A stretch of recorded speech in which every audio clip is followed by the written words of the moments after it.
Olá, o Novos Tempos está começando e já em clima de carnaval. E de uns 8 anos para cá, a folia em Belo Horizonte tem ficado famosa e atraído não só moradores da cidade, mas de outros lugares do país. E para esse ano, a expectativa da Belo Tour é de mais de 3,5 milhões de foliões nas ruas da cidade.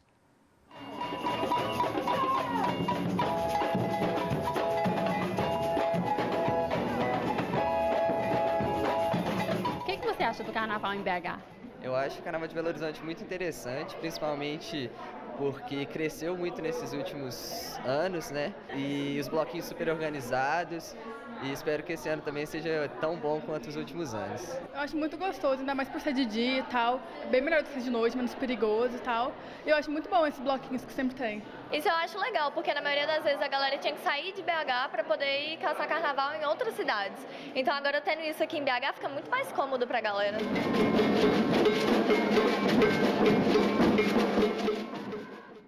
E no ano passado, o Carnaval de Belo Horizonte contou com 416 blocos de ruas, shows de artistas locais e regionais, desfiles de escolas de sambas e blocos caricatos. Para conversar com a gente sobre o Carnaval de Rua de BH, nós recebemos aqui no estúdio o antropólogo Rafa Barros. Rafa, muito obrigada pela sua participação aqui no Novos Tempos. Eu que agradeço, alegria. Ah, que bom. E para começar, né, o nosso programa em ritmo de carnaval, de uns 8 anos para cá, né, o Carnaval de Belo Horizonte voltou a ser uma opção para o folião. Ao que a gente pode atribuir isso? Eu acho que é uma resposta mesmo a uma política pública que já vinha em curso há alguns anos na cidade, né, uma política voltada para um esvaziamento da experiência urbana, né, da cidade enquanto um lugar de encontro, de transformação, de ressignificações, de práticas mesmo, de socialidade.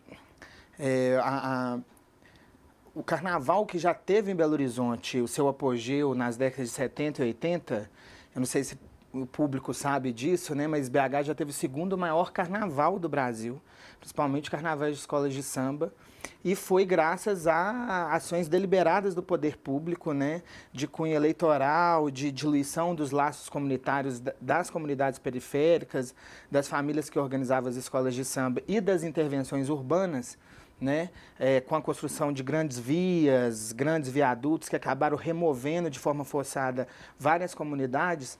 Essa experiência, essa força, ela se diluiu, né? E o carnaval, ele simplesmente, praticamente desapareceu na cidade de Belo Horizonte. Em 2009, 2010, né, de forma totalmente despretensiosa, mas a partir de uma elaboração crítica, né, grupos de amigos e desconhecidos viram na festa uma forma de passar a lutar para uma outra forma de viver a cidade, experienciar a cidade, né? De transformar a cidade. Agora, Rafa, nós que moramos num país continental como esse, né? Rico de experiências carnavalescas, culturais, né? Estou pensando agora o carnaval. Nós temos aí uma diversidade, mas pensando agora que estamos cada vez mais urbanos e com comunicações mais interativas, via televisão, internet, mesmo cada cidade grande hoje tem gente de tudo quanto é parte do país. A tendência maior é que o carnaval tenha um pouco de tudo dessa diversidade ou tem primado mais por recuperar o carnaval regional mesmo, aquilo que é próprio de cada lugar? Eu acho que a diversidade já é em si uma característica fundamental da festa, né, do carnaval. Então, nós estamos falando de fato de uma profusão de experiências, de formas, de significados e de signos. E acho que a experiência urbana, diante desse quadro que o senhor apresenta, professor, ele fornece elementos para que essa diversidade ela se multiplique. Né? Belo Horizonte é um exemplo disso. Né? A festa, a retomada da festa, né? Da experiência da festa do carnaval de rua, dos blocos de rua, ela se inicia com esse enfoque assim, das marchinhas de carnaval, do carnaval tradicional, das charangas, das fanfarras, mas ela vai se multiplicando numa infinidade de formas, né? Com blocos de cunho político, né, e com pautas identitárias, blocos afros, feministas, LGBTs, e uma transformação de ritmos. Então, em Belo Horizonte nós temos blocos de forró, blocos de jazz, blocos de releituras de axé, blocos de funk. De rock. Então, de rock, né? Então, a multiplicidade, ela é infinita, né? E o que melhor define o carnaval como uma experiência atrativa, inesquecível? O que não pode faltar? Acho que a possibilidade mesmo de transbordamento, né? De alegria, um imaginário como um motor mesmo de utopias, né? E eu tenho também que mencionar que uma das características fundantes do princípio carnavalesco, né, que é a chacota, o deboche, né, a ironia, elas são elementos fundamentais, assim, né, que colocam em questão a realidade social, os poderes instituídos, a política, né, as figuras políticas e todo o contexto em que a sociedade está inserida, né, um momento de refletir brincando, né. Agora, Rafa, você falava aí de um papel importante do poder público para investir no resgate, na própria manutenção da cultura, né, da interação na cidade. Além, gostaria que você falasse um pouquinho do papel do poder público para garantir um bom carnaval, mas também da sociedade e dos próprios foliões. O carnaval ele tem uma dimensão cultural que ela é fundamental, né? Então, eu acho que essa reflexão é algo que não pode escapar, seja da perspectiva social, seja do ponto de vista do poder instituído, né? Não dá para tratarmos o carnaval como um evento ou como um período de apropriação turística, né? Então, o carnaval ele se estende durante todo o ano e faz parte da vida das pessoas. Quando a gente fala de carnaval, a gente está falando da vida, de grupos, né, de famílias, de comunidades. Então, isso é uma característica fundamental, fundante. E é importante que a gente saiba trabalhar essa dimensão, que diz respeito a uma dimensão da vida, numa relação entre a autonomia, né, daquelas pessoas que organizam, que agenciam a festa, né, como manter a vida, a efervescência carnavalesca sem se ver à mercê ou dependente de estruturas ou do próprio mercado, né? E, ao mesmo tempo, como cobrar do poder público aquilo que ele é obrigatório, né? Então, assim, eu acho que o poder público ele entra como uma agência de suporte, né?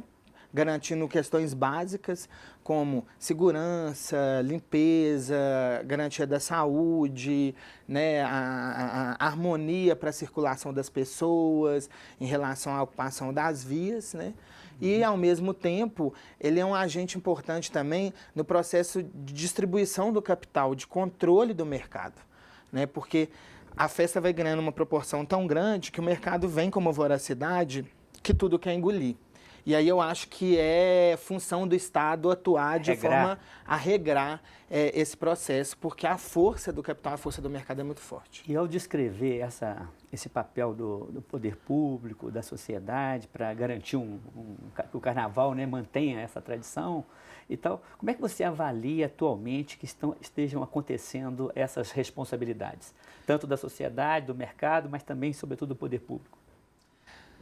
Olha, hoje eu respiro com mais tranquilidade, assim, né? Nós experienciamos momentos em que a relação com o poder público ela foi extremamente tensa, né? Mas esse processo ele foi tão orgânico, né? E ele se constituiu de forma tão forte em relação à constituição de vínculos sociais, e a festa foi ganhando uma dimensão tão poderosa na cidade que ela se impôs ao poder público. Então, o diálogo se tornou inevitável, né? Então, a prefeitura ela não foi benevolente, ela foi conduzida a estabelecer uma relação de diálogo e um processo de escuta. E esse processo, né, ele foi se constituindo paulatinamente e hoje a gente tem uma relação mais dialógica com um suporte mais qualificado. Assim. Eu avalio que a gente está caminhando para um processo mais feliz e mais todo mundo sai ganhando com isso, né? Exatamente. Pessoal, vamos ver agora qual que é a expectativa dos nossos internautas folhões para esse ano em BH?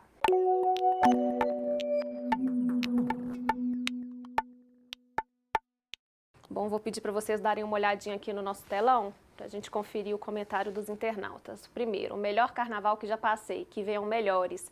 Aí usou a hashtag CarnavalizaBH. E o segundo e último, sobre carnaval em BH, cada ano melhor, público educado, pessoas bonitas e animadas, parabéns, hashtag CarnavalBH. E no próximo bloco a gente volta com mais conversas sobre o carnaval em Belo Horizonte. Não saia daí, a gente volta já já.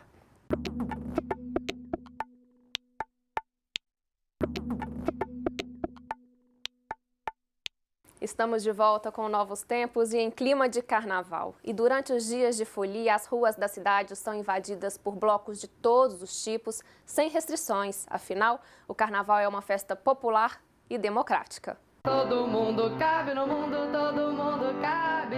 Todo mundo cabe no mundo, todo mundo cabe. Dos ensaios em casa para a ocupação das ruas. A voz potente de Isabela comanda a folia ao lado de outras tantas que, por vezes, passam despercebidas no dia a dia.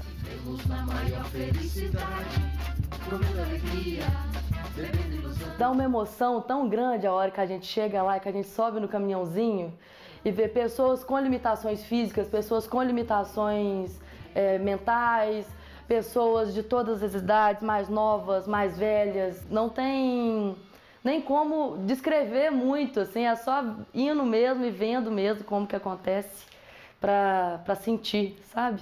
O bloco Todo Mundo Cabe no Mundo segue no ritmo próprio de cada integrante. Pela primeira vez, Fernandinho está participando dos ensaios. A mãe vê a oportunidade com entusiasmo. Olha, eu acho que o criador desse bloco merece muitos louvores, porque foi uma coisa maravilhosa que aconteceu na vida do Fernandinho, por ele poder participar e o bloco sendo um clima que ele pode acompanhar, que ele pode tocar, que ele pode errar o ritmo se sair, que não tem problema, que ele não vai ser tolhido. O bloco foi criado pelo artista plástico Marcelo Xavier, que há 20 anos descobriu que estava com uma doença degenerativa que compromete os músculos e a mobilidade. Ao invés de desistir, resolveu lutar de forma divertida e conjunta pela manutenção da alegria. Já é o 3º ano que ele sai e com muito sucesso, porque olha, tem muita gente precisando de alegria e que fica em casa, muitas vezes até por uma autocensura, sabe, uma autopunição de não querer se expor, não expor as limitações. Às vezes não sabe que todo mundo é limitado, de certa forma. Todo mundo, sem exceção. Foi em um desfile com o bloco que Lúcia se assumiu perante o mundo em uma cadeira de rodas. Em 2016, ninguém sabia da minha condição de cadeirante. E nesse primeiro dia do bloco, eu fui assumir a cadeira. No primeiro momento eu não aceitei. Depois eu vi que era uma questão que eu tinha que trabalhar. E isso me ajudou na fase de aceitação e de socialmente aparecer com o pessoal com a cadeira de roda. Na redescoberta da alegria, a administradora percebeu que não era a deficiência o que a definia. Eu continuo sendo a mesma Lúcia, amando viver, querendo viajar, gostando de fazer amizade, de ficar na natureza. Então, realmente não é o fato de ser cadeirante que isso vai mudar a gente. Este ano, o bloco espera reunir cerca de 3.000 participantes. No repertório, a mesma grande marchinha que contribui para a transformação da rua e da vida. Todo mundo cabe no mundo, todo mundo cabe, todo mundo cabe no mundo, todo mundo. E a gente continua a nossa conversa com o antropólogo Rafa Barros. Rafa, iniciativas como essas são muito valiosas, né? É um bloco em que as pessoas elas se sentem incluídas, realmente iguais.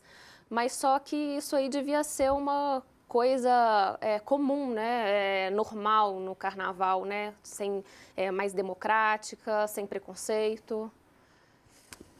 Eu fiquei até emocionado, assim, porque essa possibilidade, né, da festa, do carnaval em acolher e de fato, nos fazer sonhar com aquilo que poderia ser a prática do dia a dia, né? A gente tem brincado de forma muito séria, acho que brincadeira é coisa séria também, né? De que o carnaval ele pode se transformar numa espécie de cidade fabulada, assim. A gente tentar construir durante esse período carnavalesco possibilidades, experiências de cidade que a gente deseja no nosso dia a dia, no tempo ordinário, né? Então, assim, por que não fazer desse período de festa um período onde a gente possa ter maior mobilidade na cidade, a gente experienciar a possibilidade de tarifa zero, de uma segurança cidadã, sem armamento pesado, mais humano, mais cuidadoso, mais próximo da prática da alegria e da felicidade. Ou seja, são experiências que são possíveis de serem elaboradas, vivenciadas durante o período do carnaval, mas que podem ser potencializadas, estendidas para o nosso dia a dia, né, para o transcorrer do ano. É nesse sentido, Rafa, que eu queria que, vendo essa reportagem, você comentasse assim, de outras formas de exclusão da sociedade que o carnaval tem contribuído para a cidade se pensar ou se repensar, que outras lutas a folia traz e tenta resgatar em termos de cidadania, de inclusão social, além, como mostrou a reportagem, dessa inclusão das pessoas que são portadoras de necessidades especiais. Acho que a gente pode começar por aquilo que é a base da festa e da própria resistência da festa em Belo Horizonte, né? Que são as comunidades negras, as comunidades periféricas negras, né? O carnaval só se manteve vivo em Belo Horizonte durante todo esse tempo por conta da resistência das comunidades, das famílias periféricas, das vilas, dos aglomerados e das favelas, né? A temática negra vem também associada a uma série de blocos afros, né, que hoje, inclusive em Belo Horizonte, já se constituíram enquanto numa associação, né, que levam para a rua e para a festa a discussão do racismo, do preconceito, do genocídio da juventude negra, do preconceito e da intolerância religiosa, né, blocos que trazem a temática dos terreiros de Umbanda e de Candomblé, afoxés incríveis que saem nas ruas, né?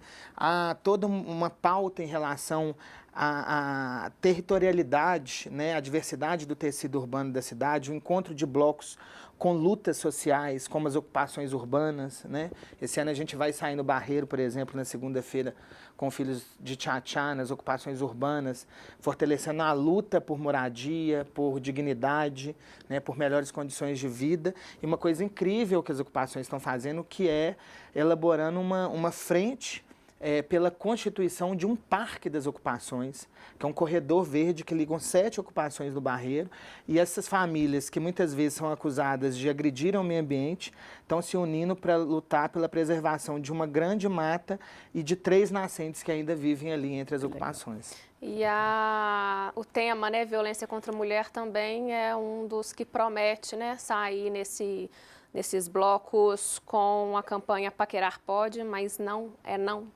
Não é não. O ano passado, as mulheres se organizaram, né, de forma autônoma, os blocos feministas, e lançaram uma campanha contra o assédio, contra a violência contra a mulher no carnaval. Foi uma campanha incrível, né, articulada e organizada por produtoras, por musicistas, por foliãs, e que ganhou o espaço necessário dentro da própria institucionalidade, né? E o número de blocos feministas na cidade também cresce, né, com essa temática da mulher, né, discutindo o machismo estrutural na nossa sociedade, os vícios do patriarcado e um problema que as mulheres vivem no dia a dia que se agravam durante a festa, né? há um desrespeito muito grande em relação ao corpo feminino, né, aos limites, né? Infelizmente, isso não para. A gente estava agora no domingo num bloquinho, a TTA Santa com o Bloco Comum do Estrela, onde algumas amigas foram assediadas, e é importante que os homens entendam que existe um limite e que eles precisam respeitar esse limite. Ô, Rafa, outra temática importante que eu vejo que os carnavais mantêm assim viva é a sátira, sobretudo quando a gente vive tempos sombrios como esse das questões políticas que estão sendo praticamente tirando dos direitos sociais garantidos na nossa Constituição, né? Então, nas marchinhas, nas próprias modas das pessoas se fantasiar, né? Nas máscaras, esse ano promete, né, Rafa? O que você acha das questões políticas aí no Carnaval? O deboche, a sátira, a gente já mencionou isso aqui rapidamente, elas estão na base do princípio carnavalesco, né? Desde que o Carnaval existe, ele coloca em questão essas hierarquias sociais, os poderes instituídos, faz esses jogos de inversão, né? Brincam muito com esses lugares sociais. E a política é um terreno fértil, né? Por toda a sua bagagem de sacanagem propriamente dita que se faz com o cidadão comum. Então, assim, esse ano, com certeza, eu acho que vai sobrar muita coisa aí. E eu espero que essa elaboração carnavalesca, essa brincadeira, ela possa nos ajudar a refletir num ano como esse, que é um ano de eleições, né, de fato, de forma crítica e qualificada, como que a gente vai conduzir os rumos, né, das nossas cidades, dos nossos estados, do nosso país. Agora, Rafa, é muito interessante isso, né? Durante o Carnaval não há só foliões, né? Muita gente está trabalhando para que o folião tenha um excelente Carnaval. Muita gente está ali tentando fazer um dinheirinho extra para, né, pagar as contas, etc. Como é que você vê essa mistura de Carnaval entre foliões e trabalhadores e pessoal da estrutura?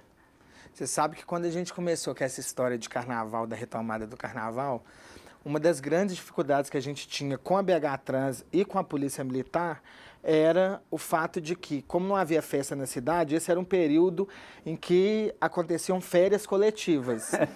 Então, eles ficavam bravos de terem que mudar os planos e trabalhar durante a festa, né? Mas é isso, assim, com a multidão, né, que se criou, é necessário que muita coisa funcione, né? Muitas pessoas ganham um extra durante esse período, muita gente ganha para brincar, né? Ou seja, tira o seu da festa durante o Carnaval, vendendo um chup-chup, um lanchinho para poder pagar a própria brincadeira carnavalesca. Mas o importante é que a gente consegue, de alguma forma, movimentar, principalmente num período tão crítico econômico, né? Movimentar a economia e fazer com que, de alguma forma, o dinheiro circule, né? E se distribua da melhor forma possível, né? Ô, Rafa, nós estamos chegando ao fim do nosso programa. Eu queria que você deixasse, assim, bem rapidamente, uma mensagem. Nós estamos já na véspera do Carnaval, né? Para que a gente tenha aí uma festa inesquecível. De imaginar que há 8 anos atrás seria impensável vivenciar a festa da forma como a gente vive em Belo Horizonte hoje, eu só espero que a gente consiga se fantasiar em todos os sentidos e ter um Carnaval repleto de alegria e felicidade, com respeito, né, que é extremamente importante, e com valor à diversidade.